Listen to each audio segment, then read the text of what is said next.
ओम शांति।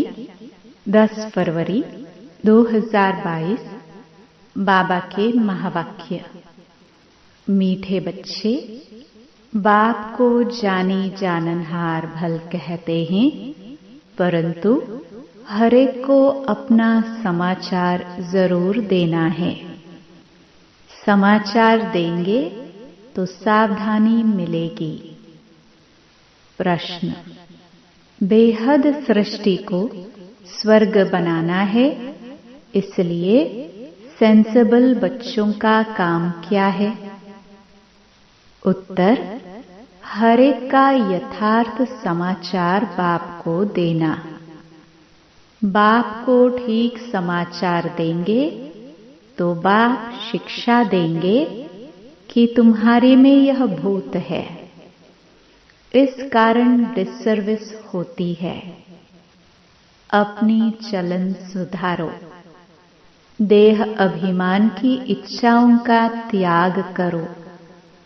बेहद सृष्टि को स्वर्ग बनाना है, इसलिए सबके प्रति बाप की यही दृष्टि रहती कि सबको ज्ञान दो। गरीबों पर तो खास ध्यान रहता है। गीत: मुझको सहारा देने वाले। ओम शांति। जो अच्छे पुरुषार्थी निश्चय बुद्धि हैं, वह तो समझ जाते हैं कि बरोबर परमपिता परमात्मा जिसकी बंदगी करते हैं उनकी ही महिमा है। जो जो भी होकर जाते हैं उनकी महिमा गाते हैं। कर्तव्य के ऊपर किसकी महिमा को जानते हैं, किसकी महिमा को नहीं जानते हैं। तुम बच्चे तो सबकी महिमा को जानते हो। बाबा को कहा जाता है जानी जाननहार, परंतु जानी जाननहार का अर्थ बच्चे पूरा समझते नहीं। कितने बच्चे समझते हैं हमारे दिल की बातें तो बाप जानते ही होंगे, हम फिर क्या लिखे। परंतु यह रॉन्ग है। बाप तो एक है। इतने सब ढेर बच्चों के संकल्पों को रीड करेंगे क्या? बाप तो यहाँ आते हैं, आकर टीचर रूप में पढ़ाते हैं, तो समझते हैं यह कैसे पढ़ते हैं, निश्चय बुद्धि है व नहीं। ऐसे नहीं कि वहाँ परम धाम में बैठे यह ख्यालात चलते हैं। यह समझना बच्चों की भूल है। लिखते हैं बाबा हम क्या समाचार दे, आप तो सब कुछ जानते हैं, परंतु नहीं। अपनी चलन का, पढ़ाई का समाचार देना है। पढ़ाने वाले को थ्रू ब्रह्मा पोस्ट ऑफिस द्वारा पूछना है। ऐसे नहीं कि आप तो सब कुछ जानते हो। हम बाबा से छिपे नहीं रह सकते। नहीं, इसको अंधश्रद्धा कहा जाता है।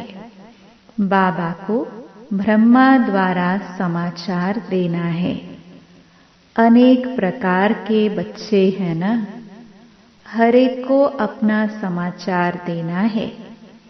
इसलिए हर सेंटर से पूछते हैं 12 मास के आने वालों का रजिस्टर और हर एक का ऑक्यूपेशन लिखकर भेजो। अगर बाबा जानते हो तो क्यों पूछे? जो कुछ उनको जानना है वह इनको भी जानना है। थ्रू तो इनके है ना। ट्रंक कॉल भी थ्रू होता है ना। ऑपरेटर को चाहिए तो सुन सकते हैं, परंतु मना है। चाहे तो सुन सकते हैं, उनके पास आवाज ठीक आता है। तो यहाँ भी हर एक को समाचार सुनाना है। बीच में किसको पता नहीं पड़ता तो फिर बीके मुकर्रर हैं समाचार देने के लिए। जो ज्ञान में परिपक्व अनन्य बच्चे हैं, उन्हों का काम है पूरा समाचार देना। हर एक को कारखाने का समाचार देना है। जो सेंसिबल बच्चे हैं वह लिखते भी हैं। बाबा फिर शिक्षा देंगे, नहीं तो चाल सुधरेगी नहीं। पूरा गुण धारण नहीं करते। देह अभिमान बहुत है, इच्छाएं बहुत हैं देह अहंकार की। सेंसिबल बच्चे झट समाचार देते हैं कि यह कारण है जो डिसर्विस होती है। बाबा सावधानी देंगे, यह भूत है, निकालो, नहीं तो पद भ्रष्ट हो जाएगा। बाबा है बेहद सृष्टि को स्वर्ग बनाने वाला। सबके लिए यह दृष्टि रहती है तो इनको उठाए। गरीबों पर खास ध्यान जाता रहता है। दान हमेशा गरीबों को किया जाता है। गरीब ही निमित्त बने हुए हैं। राजाई स्थापन हो रही है। प्रजा तो बहुत होती है। ब्रिटिश गवर्नमेंट थी तो बड़ौदा, ग्वालियर आदि के जो राजाए थे, एक राजा रानी, वजीर और बाकी प्रजा थी। कोई को 20 लाख प्रजा, कोई को 30 लाख प्रजा नंबरवार थी। तो दरबार में सब राजाओं को बुलाते थे। दरबार भी नंबरवार बैठती थी। महाराजाओं की लाइन अलग, राजाओं की अलग।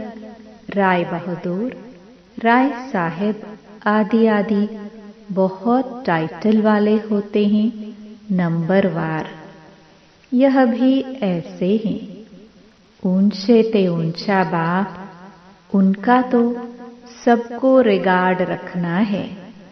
बाप ही आकर कल्प कल्प भारत को हेवन बनाते हैं। भारतवासी बाप को गाली देने लग पड़ते हैं। सतो प्रधान से सतो रजो तमो में गिरना ही है जरूर।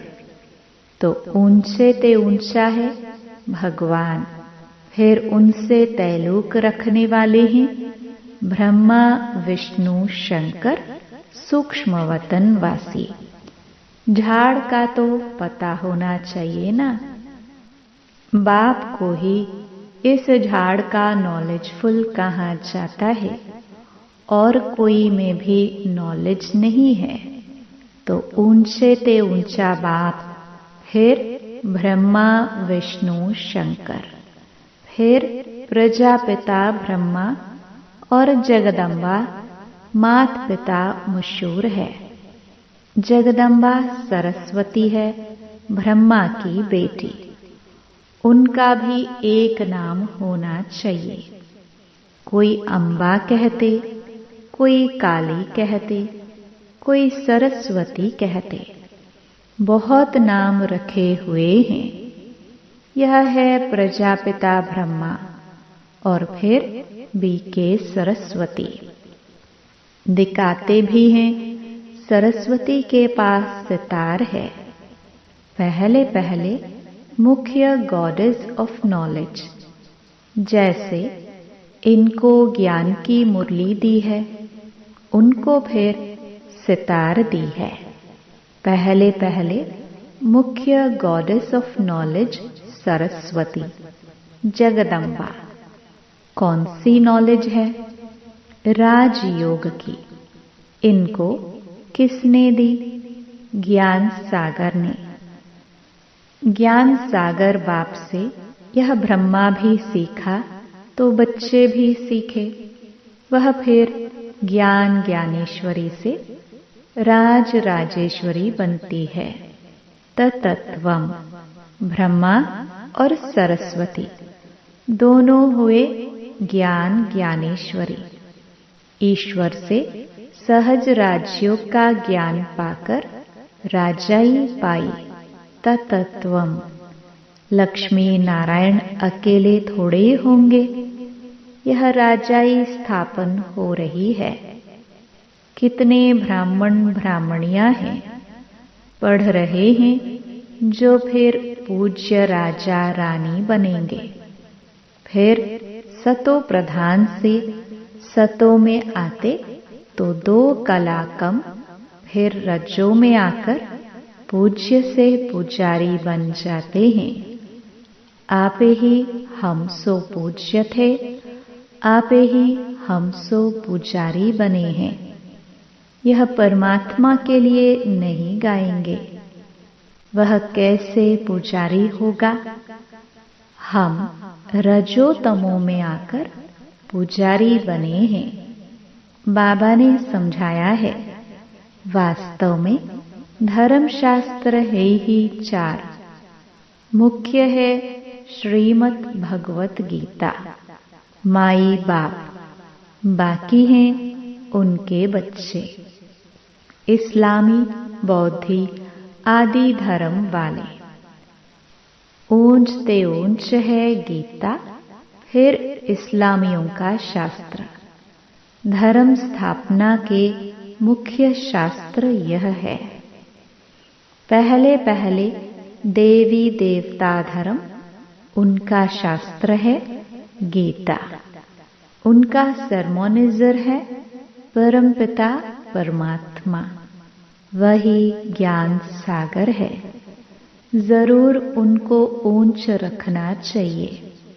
बाकी हुई बिरादरियां, देवी देवताओं की है मुख्य बिरादरी। फिर इस्लामियों की, बौद्धियों की बिरादरी। ऊंच ते ऊंच तो एक बाप ठहरा। रिलीजियस कॉन्फ्रेंस में पहले तो ऊंच ते ऊंच चाहिए। वह धर्म प्राय लोप हो गया है, जो फिर अभी स्थापन हो रहा है। स्थापन करने वाला है परमपिता परमात्मा, वह तो निराकार है। हाँ, ब्रह्मा द्वारा कर रहे हैं। गाया हुआ भी है, परमपिता परमात्मा ने ब्रह्मा द्वारा ब्राह्मण रचे। ऐसे नहीं कहेंगे कि कृष्ण ने ब्रह्मा द्वारा ब्राह्मण रचे। परमपिता परमात्मा ने ब्रह्मा मुख द्वारा ब्राह्मण रचे। फिर वही ब्राह्मण सूर्यवंशी चंद्रवंशी बनते हैं। तो सूर्यवंशी चंद्रवंशी धर्म की स्थापना हो रही है। तुम हो देवी देवता धर्म की बिरादरी। तुम जानते हो, हमारे बाद फिर 2nd नंबर बिरादरी इस्लामियों की होगी, फिर बौद्धियों की। ऐसे वृद्धि होगी। यह सब बुद्धि में धारणा चाहिए। जो पास्ट हो गया उसके शास्त्र बनाते हैं। अभी जो कुछ होता है ड्रामा शूट होता जाता है, फिर कल्प के बाद रिपीट होगा। सारी दुनिया की ऑक्यूपेशन शूट हो रही है। फिर 5000 वर्ष के बाद तुम्हारी यह एक्ट चलेगी। यह बहुत समझने की बातें हैं। तो ऊंच ते ऊंच शिव बाबा, फिर जगदम्बा और प्रजापिता ब्रह्मा और उनके बच्चे। 3 भाई तो हैं, बाकी देवी देवता धर्म बड़ा भाई है नहीं, प्राय लोप हो गया है। जरूर जब न रहे तब तो इस धर्म की फिर से स्थापना हो और बाकी सब खलास हो जाए। देवी देवता धर्म होता है तो और भाई होते नहीं, यह बाद में होते हैं। एक ही बाप रचयिता है और एक ही रचना है। बाप कहते हैं, मैं फिर से राजयोग सिखाने आया हूँ। तुम जानते हो विनाश के लिए यह महाभारत लड़ाई भी खड़ी है। तुम बच्चे ड्रामा को अच्छी रीति जानते हो। यह सब पढ़ाई की बातें हैं। यहाँ ऐसी कोई चीज होती नहीं जो चोर आकर उनसे कुछ सोना आदि लूटे। यह तो पाठशाला है। पाठशाला में किताबें, नक्शे आदि होते हैं। यह भी पाठशाला है। यह नक्शे हैं। डर की कोई बात नहीं। चोर क्या करेंगे? कोई वस्तु तो है नहीं। बाकी तो गाया हुआ है, किनकी दबी रहेगी धूल में। बाप समझा रहे हैं, कितने भी लखपति, करोड़पति, मल्टी मिलियनेयर हो, सब धन खाक में मिल जाना है। तुम्हारी है सच्ची कमाई। सबसे मल्टी मिलियनेयर्स तुम हो। तुम यह कमाई साथ ले जाएंगे। तुम जानते हो हम सब कुछ स्वर्ग में ट्रांसफर करते हैं। बाबा को कहते हैं, बाबा हमको फिर स्वर्ग में देना। ब्याज सहित कौड़ी बदले हीरा देना। कितनी समझने की बातें हैं। सो भी श्रीमत पर चलना है।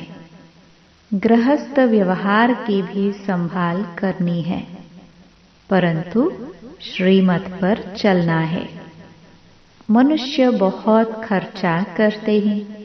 कर्जा उठाकर भी तीर्थों पर जाते हैं। वह सब है भक्ति मार्ग की सामग्री। यह भी सब अनादि है। गिराने के लिए भी चीजें चाहिए ना। तमो प्रधान में जाना ही है। तब तो मैं आकर समझाऊं कि तुमने कितनी ग्लानि की है, इसलिए दुर्गति को पाया है। फिर से वही चाल चलेंगे जो कल्प कल्प चलते हैं। ज्ञान और भक्ति जब पूरी दुर्गति हो जाती है, तब सर्व की सद्गति के लिए बाप को आना है। यह जप आदि करते करते कला कमती होती जाती है। पूरे काले बन जाते हैं। फिर रात के बाद दिन आता है। यह सारा ड्रामा बुद्धि में रहना चाहिए। मनुष्य जो ज्ञान नहीं उठाते, वह तो सिर्फ देख कर ही वाह वाह करते हैं। बाहर गए और खलास। इतनी प्रदर्शनी हुई, एक भी निश्चय बुद्धि नहीं हुआ। भल आते हैं समझने के लिए, परंतु निश्चय बुद्धि एक भी नहीं। माया पूरा निश्चय में ठहरने नहीं देती है। जैसे बांधेली गोपिकाएं, कुमारियां घर बैठे लिखती हैं, बाबा हम तो आपके हो गए हैं, आपको जान लिया है, हम आपके ही हैं। मर जाऊंगी, कब शादी नहीं करूंगी। बंधन के कारण आ नहीं सकती हूँ। थोड़ी ही चटक लगने से कैसे निकल पड़ती हैं। और कोई के साथ 10-20 वर्ष माथा मारो तो भी समझते नहीं। यह तो बाबा 21 जन्मों का प्राण दान देते हैं। काल पर विजय पहनाते हैं। वहां अकाले मृत्यु कभी होता नहीं। तो कितना बाबा की श्रीमत पर चलना चाहिए, दान देना है। औरों का भी जीवन हीरे जैसा बनाना है। भल अपनी अपनी तकदीर है, तो भी मुरली तो जरूर पढ़नी चाहिए। मुरली तो कहाँ से भी मिल सकती है। एक दिन बहुत भाषाओं में मुरली निकलेगी। अच्छा, मीठे मीठे सिखिलदे बच्चों प्रति माता पिता बाप दादा का याद प्यार और गुड मॉर्निंग। रूहानी बाप की रूहानी बच्चों को नमस्ते। धारणा के लिए मुख्य सार। पहला, स्वयं की उन्नति के लिए अपनी चलन और पढ़ाई का सच्चा सच्चा समाचार बाप को देना है। अपनी और सर्व की जीवन हीरे जैसी बनानी है। दूसरा, गृहस्थ व्यवहार की संभाल करते श्रीमत पर पूरा चलना है। समझदार बन अपना सब कुछ स्वर्ग के लिए ट्रांसफर कर देना है। वरदान, बाप की छत्र छाया के नीचे सदा सेफ्टी का अनुभव करने वाले सर्व आकर्षण मुक्त भव।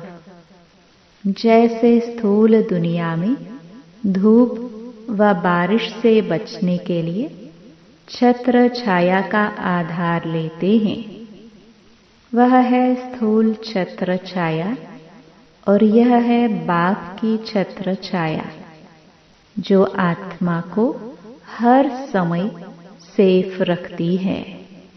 उसे कोई भी आकर्षण अपनी ओर आकर्षित नहीं कर सकती। दिल से बाबा कहा और सेफ, चाहे कैसे भी परिस्थिति आ जाए। छत्र छाया के अंदर रहने वाले सदा सेफ्टी का अनुभव करते हैं। माया के प्रभाव का सेक मात्र भी नहीं आ सकता। स्लोगन, ऐसे स्वराज्य अधिकारी बनो जो आधीनता समाप्त हो जाए। ओम शांति।